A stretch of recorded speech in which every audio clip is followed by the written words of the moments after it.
राम नारायण राम। एबे आमर काम कौन युद्ध समय जो वर्षर काम सेही काम 6 मासरे समाप्त करा जाए।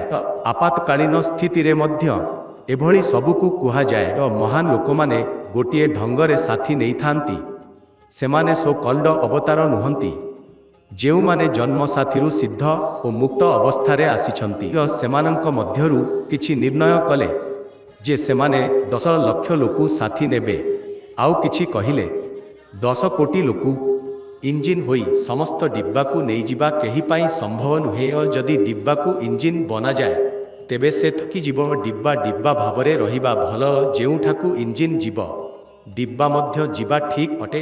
यह स्वाद द्वारा हुए, तेणु इंजिन कहे मोते धरी रख, घट्ट धरिकी रख, मु जेउठिकु जीवी तुमे मध्य सेठिकु जीव। डिब्बा पाई एही पथ बहुत सुंदर।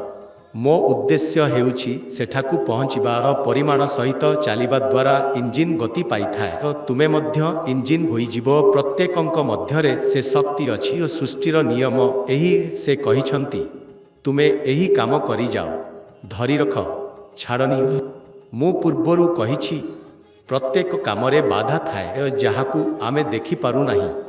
सेउथिकु विदेही किंबा फॉरेन पावर बोला जाए। सेमाने सबुबेले बाधा दियंती नाही, किंतु डिस्टर्बांस व्याकुलता सृष्टि करती। एही धारारे बाधा सृष्टि करती, कारण जेउ काम 21 कोटी वर्षरे हेबा थिला सेही काम जदि 21 दिनरे हेउछि तेबे बाधा आसीबा निश्चित।